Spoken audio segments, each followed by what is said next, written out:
뇌졸중 환자들의 마지막 희망이 된 한글의 비밀.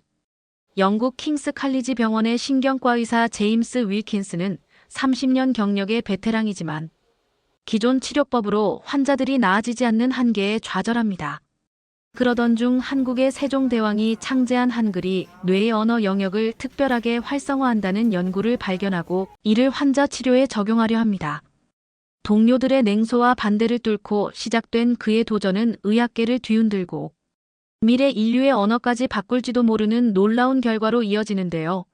지금 바로 그 사연 들어보겠습니다. 안녕하세요. 저는 제임스 윌킨슨입니다. 영국 킹스 칼리지 병원에서 신경과 수석 의사로 30년째 일하고 있습니다. 제 인생의 대부분을 뇌졸중 환자들의 언어 재활에 헌신해왔지만 최근 저는 깊은 좌절감을 느끼고 있습니다.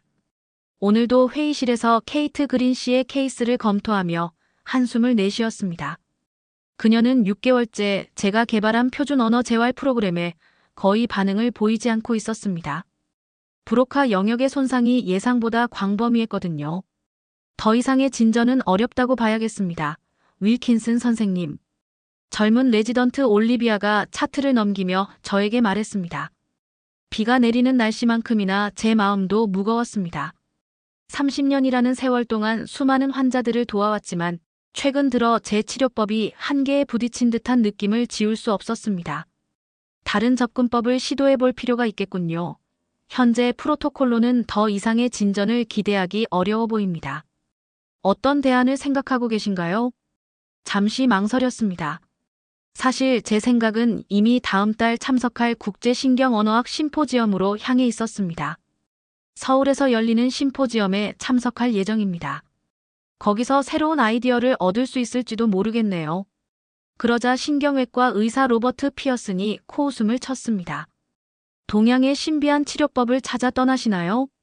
로버트의 냉소적인 태도는 익숙했습니다. 오랫동안 보수적인 영국 의학계에서 혁신적인 접근법을 추구하느라 이런 반응에 익숙해져 있었거든요. 과학은 열린 마음으로 접근해야 하네. 로버트, 차분하게 대답했습니다. 특히 우리가 답을 찾지 못하는 상황에서는 말이야. 회의가 끝난 후 저는 연구실로 돌아와 책상 서랍에서 오래된 노트를 꺼냈습니다. 그것은 5년 전 신경언어학 저널에서 우연히 발견한 한 논문에 관한 메모였습니다. 한국의 연구자들이 한글이라는 문자 체계가 뇌의 활성화 패턴에 미치는 영향에 대해 연구한 내용이었죠. 노트를 넘기며 당시에는 그저 흥미로운 발견 정도로만 여겼던 내용이 이제는 새로운 가능성으로 다가왔습니다. 한글의 자음이 발음기관의 모양을 본떠 만들어졌다는 점, 그리고 그것이 뇌의 언어 영역과 운동 영역을 동시에 활성화한다는 연구 결과가 케이트 같은 환자들에게 적용될 수 있지 않을까 하는 생각이 들었습니다. 이게 답일지도 모르겠군. 중얼거리며 서울행 비행기 티켓을 예약했습니다. 제 인생의 새로운 챕터가 시작되려는 순간이었습니다. 그때는 몰랐지만 이 결정이 제 연구 경력은 물론 어쩌면 미래 인류의 언어에까지 영향을 미칠 수 있는 여정의 시작점이 될 줄은 전혀 상상도 못했습니다. 서울은 제 예상과는 완전히 달랐습니다. 인천공항에 발을 내딛는 순간부터 느껴지는 첨단 기술의 분위기와 질서정연한 환경에 놀랐습니다. 택시를 타고 호텔로 향하는 길에 창밖으로 보이는 도시 풍경은 제가 상상했던 동양의 이미지와는 거리가 멀었습니다. 초현대적인 고층 빌딩들이 전통적인 한국 건축물과 조화롭게 어우러져 있었죠. 다음 날 아침 서울 시내 대형 컨벤션 센터에 들어서자 세계 각국에서 온 신경과학자들로 북적이고 있었습니다. 국제신경언어학 심포지엄이 한창이었고 이곳에서는 두 번째 날부터 문자 체계와 뇌 활성화 패턴의 상관관계라는 세션이 열릴 예정이었습니다. 첫날은 주로 네트워킹과 기조 연설로 채워졌고 저는 잠시 호텔로 돌아와 내일의 세션을 위한 질문들을 정리했습니다. 노트에 적힌 옛 메모들을 다시 보면서 한글에 대한 호기심이 더욱 커져갔습니다. 둘째 날, 김 교수의 발표가 시작되었습니다. 그는 서울의 유명 대학병원 신경과 교수이자 뇌신경센터 책임자로 이미 국제학술지에 여러 논문을 발표한 저명한 학자였습니다. 김 교수는 프레젠테이션을 통해 한글이 단순한 문자가 아닌 15세기에 과학적으로 체계적으로 설계된 문자 체계임을 설명했습니다. 스크린에는 다양한 fMRI 스캔 이미지가 나타났습니다. 각기 다른 문자 체계를 학습하는 동안 촬영된 뇌의 활성화 패턴들이었습니다. 라틴 알파벳을 배울 때는 좌뇌의 특정 영역이 주로 활성화되고 한자를 배울 때는 시각인식 영역과 기억 영역의 활성화가 두드러진다는 설명이 이어졌습니다. 점점 흥미를 느끼며 필기를 시작했습니다. 이것은 제가 5년 전 읽었던 내용보다 훨씬 발전된 연구였습니다. 그러나 가장 놀라웠던 것은 한글을 학습할 때 나타나는 독특한 패턴이었습니다. 뇌의 언어 처리 영역, 시각, 패턴 인식 영역, 운동 계획 영역이 균형 있게 활성화된다는 연구 결과가 제시되었습니다. 김 교수에 따르면 이는 한글의 독특한 설계 원리 때문이었습니다. 그는 한글 자음 기억, 니은, 미음, 시옷을 보여주었습니다. 한글의 자음은 발음기관의 모양을 본떠 만들어졌다고 합니다. 기억은 혀가 목구멍을 막는 모양, 니은은 혀가 윗잇몸에 닿는 모양을 형상화했다는 설명의 자리에서 몸을 앞으로 기울였습니다. 제 머릿속에서 아이디어의 불꽃이 타오르기 시작했습니다. 발표의 후반부에서 김 교수는 이런 시각 운동 연결성이 언어 학습뿐만 아니라 언어 재활에도 효과를 보인다는 연구 결과를 공유했습니다. 그의 병원 신경재활 클리닉에서는 뇌졸중 후 실어증을 겪는 환자들을 대상으로 한글 기반 인지 재활 프로그램을 시험해 왔다고 합니다. 연구 결과 12주간의 한글 기반 시각 언어 자극 프로그램 후 참가자들이 표준 재활 그룹보다 언어 기능 회복에서 18% 높은 향상을 보였다고 합니다. 특히 좌뇌 측두엽 손상 환자들에게서 효과가 두드러졌다는 점이 인상적이었습니다. 발표가 끝난 후 서둘러 김 교수에게 다가갔습니다. 자기소개를 하자 김 교수는 저의 연구를 이미 알고 있었고 특히 뇌졸중 후 언어 네트워크 재구성에 관한 제 논문이 그의 팀에 많은 영감을 주었다고 했습니다. 우리는 병원 근처 카페로 자리를 옮겨 깊은 대화를 나눴습니다. 그의 연구는 제가 런던에서 고민하던 많은 문제들에 새로운 시각을 제공했고 특히 기존 치료법에 반응하지 않는 환자들을 위한 새로운 가능성을 보여주었습니다. 서울에서의 이 우연한 만남이 제 연구와 환자들의 미래를 바꿀 수 있다는 예감이 들었습니다. 런던으로 돌아오는 비행기에서 저는 서울에서 얻은 모든 자료를 다시 검토했습니다. 특히 김 교수가 건네준 한글 기반 언어 재활 프로그램의 예비 연구 결과가 담긴 USB 드라이브의 내용이 가장 흥미로웠습니다. 한글의 자음과 모음이 어떻게 뇌의 여러 영역을 효과적으로 자극하는지, 그리고 이것이 언어 재활에 어떤 긍정적 영향을 미치는지 상세히 기록되어 있었습니다. 킹스 칼리지 병원에 도착한 첫날, 저는 바로 병원위원회에 새로운 연구 제안서를 제출했습니다. 한글의 시각 운동 원리를 활용한 언어 재활 프로그램이란 제목의 파일럿 연구였습니다. 다음 주 월요일, 제 제안을 검토하기 위한 위원회가 소집되었습니다. 병원 회의실에는 신경과 과장 마이클 토마스, 신경외과 의사 로버트 피어슨, 언어치료실장, 사라 워싱턴 등 주요 의사결정자들이 모여 있었습니다. 제 프레젠테이션을 마치자 예상했던 대로 첫 번째 반응은 회의적이었습니다. 로버트가 가장 먼저 의견을 냈습니다. 그는 서울에서 가져온 연구 자료의 방법론적 엄격성에 의문을 제기했고 영국 환자들과 문화적, 언어적 배경이 다른 한국 환자들의 데이터를 그대로 적용하는 것이 타당한지 묻기 시작했습니다. 더 심각한 문제는 로버트가 이 접근법을 동양의 신비주의라고 묘사한 것이었습니다. 그는 주변 동료들의 웃음을 유도하며 한글이 뇌에 미치는 영향을 기공이나 침술과 다를 바 없는 것으로 치부했습니다. 차분하게 반박했습니다. 한글이 세계적으로 인정받는 과학적 문자 체계이며 김 교수의 연구가 최신 뇌 영상 기술과 엄격한 통계 분석을 기반으로 한다는 점을 강조했습니다. 또한 언어 재활의 본질은 문화나 언어에 관계없이 보편적인 뇌 기능의 복구에 있다는 점을 설명했습니다. 사라 워싱턴은 언어치료사의 관점에서 이 프로그램의 실행 가능성에 의문을 제기했습니다. 우리 치료사들이 한글을 모르는데 어떻게 이 프로그램을 제대로 실행할 수 있을까요? 이 질문은 정당했습니다. 제 계획은 김 교수와의 원격 협력을 통해 치료사 교육 프로그램을 개발하는 것이었습니다. 한글의 기본 원리만 이해하면 프로그램을 실행하는 데 충분하다고 설명했지만 이 부분은 분명 더 구체적인 계획이 필요했습니다. 마이클 과장은 더 실용적인 우려를 표했습니다. 이 연구에 필요한 예산과 자원은 어디서 확보할 계획입니까? 제 답변은 이미 준비되어 있었습니다. 김 교수와 한국병원 측이 공동 연구에 관심을 보였고 영국 신경과학회에 소규모 연구 지원금을 신청할 계획이라고 설명했습니다. 또한 초기 단계에서는 최소한의 자원으로 5명에서 10명의 환자만을 대상으로 시범 연구를 진행할 것이라고 덧붙였습니다. 3시간의 긴 논의 끝에 위원회는 매우 제한적인 조건 하에 파일럿 연구를 승인했습니다. 기존 표준 치료에 반응하지 않는 5명의 환자를 대상으로 3개월간 한글 기반 재활 프로그램을 시행하는 것이 허가되었습니다. 단 매월 진행 상황을 보고하고 어떤 환자도 기존 치료를 중단하지 않는 조건이었습니다. 회의실을 나서는 로버트가 어깨를 두드리며 작게 속삭였습니다. 한글로 환자를 치료하겠다고. 정말 웃기는 발상이군.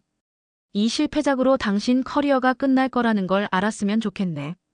그의 냉소적인 태도에도 불구하고 저는 작은 승리를 얻었습니다. 이제 연구를 시작할 수 있었고 첫 환자를 선택할 시간이었습니다. 첫 환자로 선택한 사람은 47세의 엘리자베스 클라크였습니다. 그녀는 8개월 전 뇌졸중으로 왼쪽 측두엽에 손상을 입었고 브로카 실어증으로 진단받았습니다. 말하기와 쓰기에 심각한 어려움을 겪고 있었고 6개월간의 표준 언어 재활 치료에도 거의 진전이 없었습니다. 그녀의 남편 로버트는 절망 속에서 모든 대안적 치료법을 시도해보고 싶어 했습니다. 연구실을 새롭게 정비했습니다. 벽에는 한글 차트와 발음 기관의 다이어그램을 붙였고 태블릿에는 김 교수가 보내준 한글 학습 소프트웨어를 설치했습니다. 그리고 fMRI 검사를 위한 사전 예약도 마쳤습니다. 엘리자베스와의 첫 만남 날 그녀는 휠체어를 타고 남편의 도움으로 들어왔습니다. 얼굴에는 불안과 기대가 교차하고 있었습니다. 그녀가 제게 건넨 첫 말은 도움, 주세요라는 어눌한 발음이었습니다. 3단어를 말하는데 거의 30초가 걸렸습니다. 언어 재활 과정을 설명하고 왜 한글을 활용하는지 간단히 설명했습니다. 그녀의 눈에서 의구심이 보였지만 마지막 희망이라도 붙잡고 싶은 간절함도 함께 읽을 수 있었습니다. 첫 세션은 한글의 기본 자음 기억, 니은, 디귿, 미음, 비읍을 소개하는 것으로 시작했습니다. 각 자음이 어떻게 발음 기관의 모양을 본떴는지 설명하며 엘리자베스에게 자신의 혀와 입의 위치를 의식적으로 느껴보도록 유도했습니다. 기억은 혀 뒤쪽이 목구멍을 막는 모양입니다. 직접 발음해 볼까요? 엘리자베스는 입을 벌렸지만 소리가 나오지 않았습니다.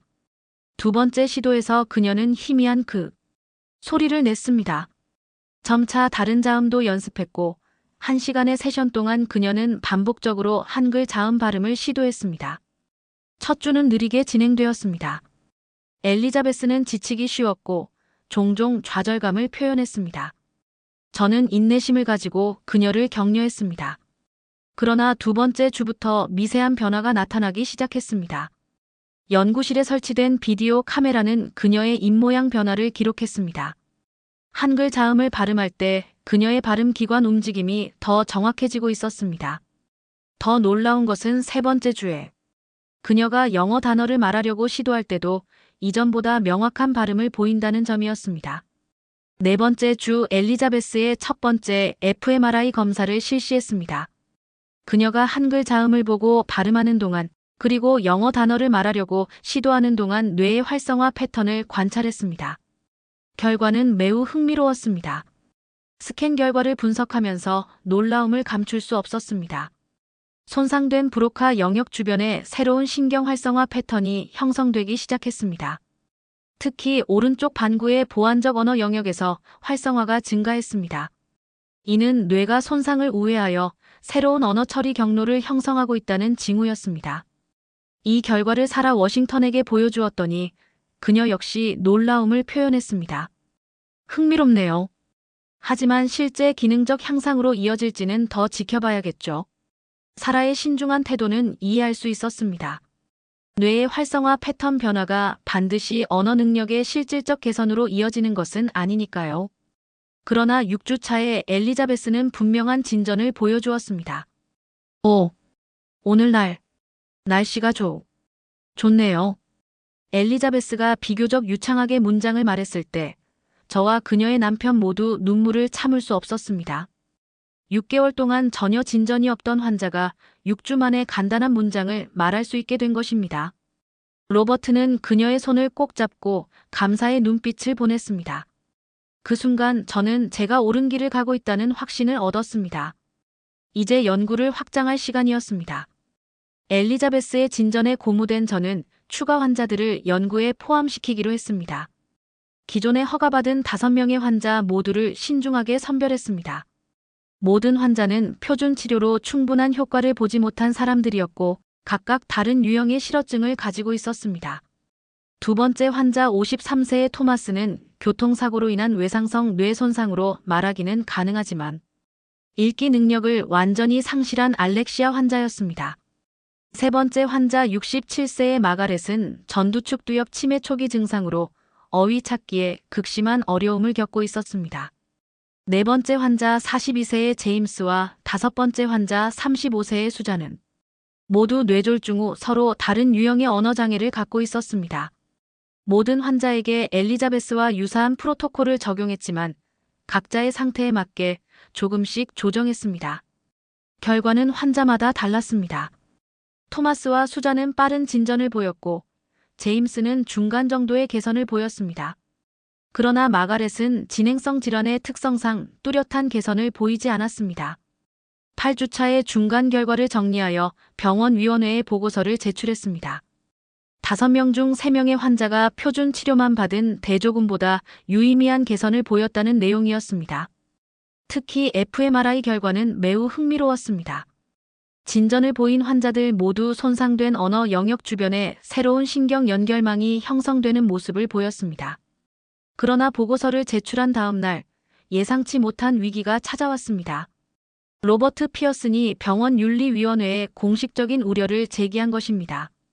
그의 주장은 제 연구가 과학적 근거가 부족하고 환자들에게 비현실적인 기대를 심어준다는 것이었습니다. 윤리위원회는 즉시 연구 검토를 시작했고 저는 잠정적으로 새로운 환자 모집을 중단하라는 통보를 받았습니다. 이는 큰 타격이었습니다. 연구가 진전을 보이고 있던 바로 그 시점에 제동이 걸린 것입니다.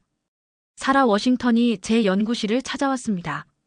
로버트가 왜 이렇게까지 당신의 연구를 방해하는지 이해가 안 돼요.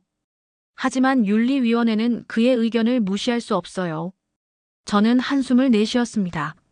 알고 있어요. 하지만 제 환자들의 개선은 실제입니다. 특히 엘리자베스는 거의 정상적인 대화가 가능할 정도로 발전했어요. 이 상황에서 가장 큰 위안은 환자들이었습니다. 엘리자베스는 병원 복도에서 로버트를 마주쳤을 때 분명한 목소리로 말했다고 합니다. 당신이 아무리 방해해도 이 치료는 내게 효과가 있어요.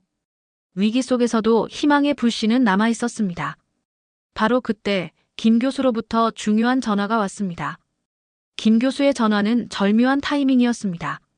그는 국제신경재활학회 참석차 런던에 오게 되었다고 했고 제 연구 상황을 직접 보고 싶다는 의사를 전했습니다.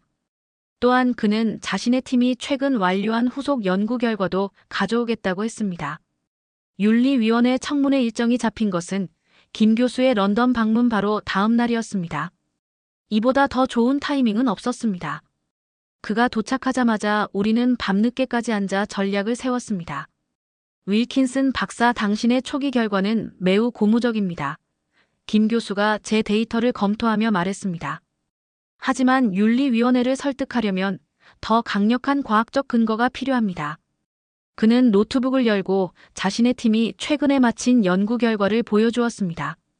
그들은 뇌졸중 환자 30명을 대상으로 한글 기반 재활 프로그램을 6개월간 실시했고 대조군과 비교해 통계적으로 유의미한 결과를 얻었습니다. 특히 주목할 점은 좌측 전두엽 손상 환자들에게서 효과가 두드러졌다는 사실이었습니다. 이 데이터는 아직 공개되지 않은 것입니다. 김 교수가 말했습니다. 하지만 당신의 윤리위원회에 제출해도 좋습니다. 청문회 당일 윤리위원회 회의실에는 팽팽한 긴장감이 감돌았습니다. 로버트는 자신의 우려를 다시 한번 강조했고 몇몇 위원들은 고개를 끄덕였습니다. 제가 반박할 차례가 되었을 때 김 교수를 소개했습니다.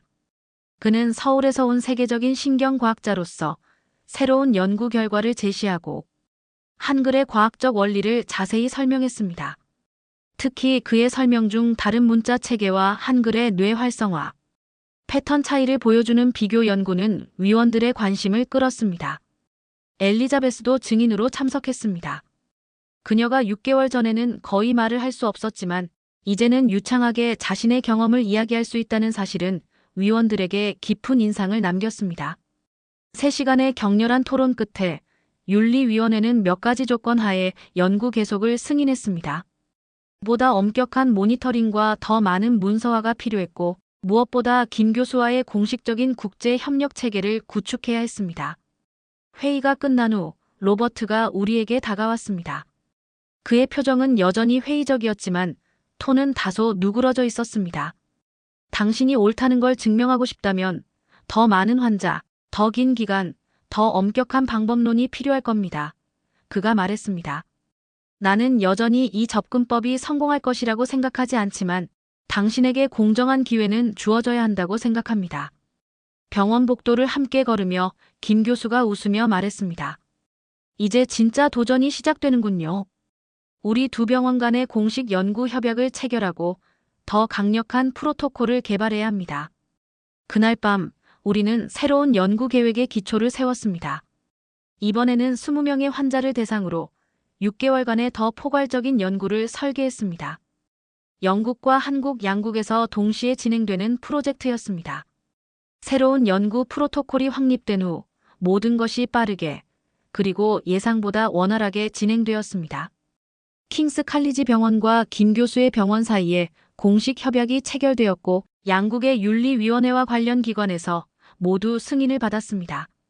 저는 환자 선정에 특별히 신경을 썼습니다. 다양한 유형의 언어장애와 다양한 연령대를 고루 포함시켜 연구의 타당성을 높이고자 했습니다. 연구가 시작된 지 3개월이 지난 시점, 중간 평가 결과는 매우 고무적이었습니다.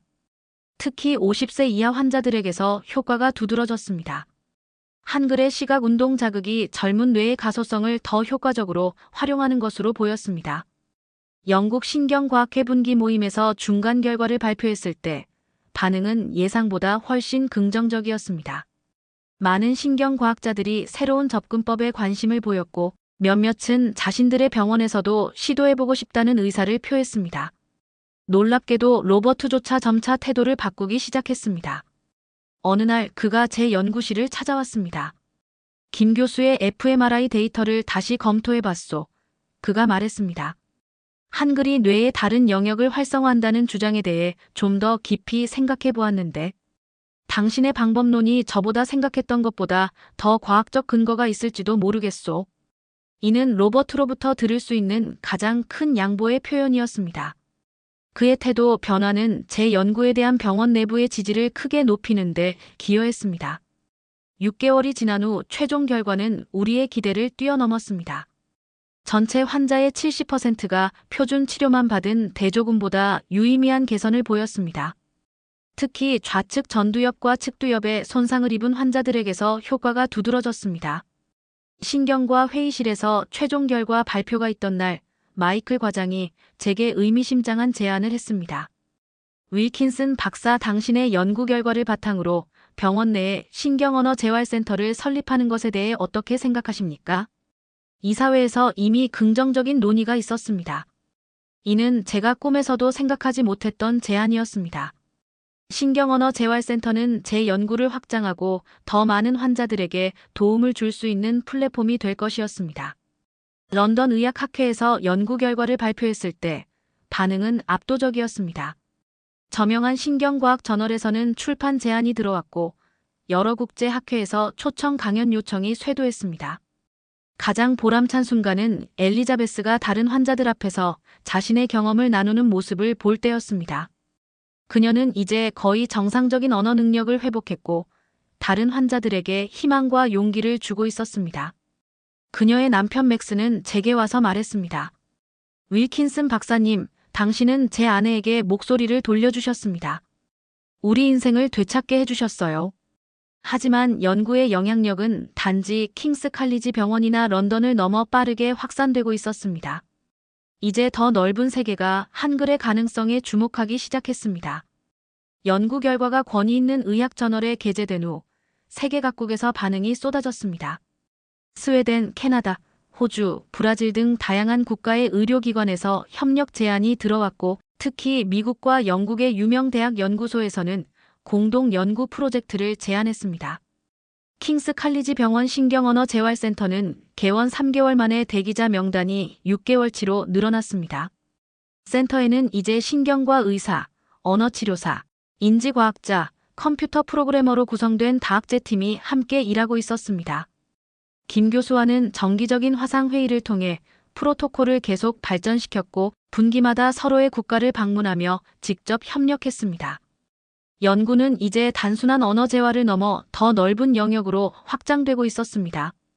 미국 연구팀과의 협력을 통해 우리는 한글의 구조적 특성이 인공지능의 언어 처리, 알고리즘에 미치는 영향을 연구하기 시작했습니다.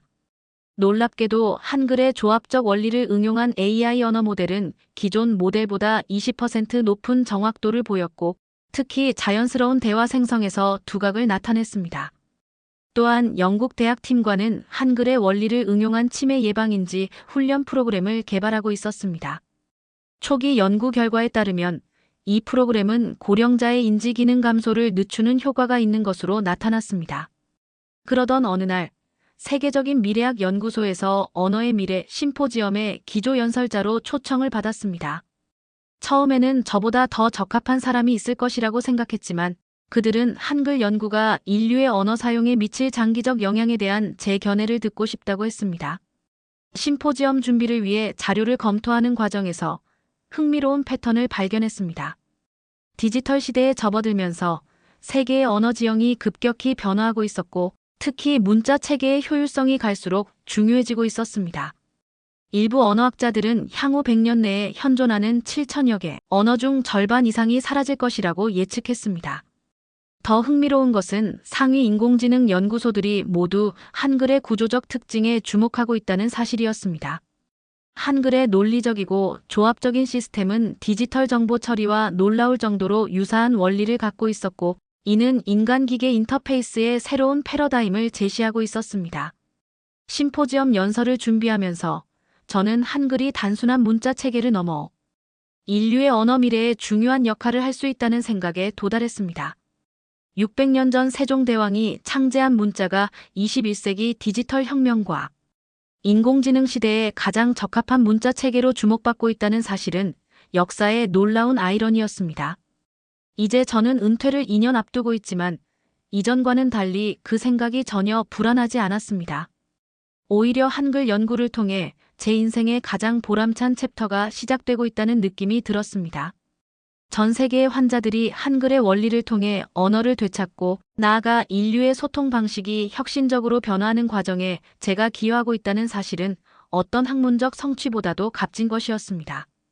오늘 사연은 여기까지입니다. 뇌를 깨우는 한글의 기적 스토리 어떠셨나요? 여러분의 의견을 댓글로 남겨주세요. 지금까지 감동 스팟에서 사연 전해드렸습니다. 사연이 마음에 드셨다면 좋아요와 구독 부탁드립니다. 시청해주셔서 감사합니다.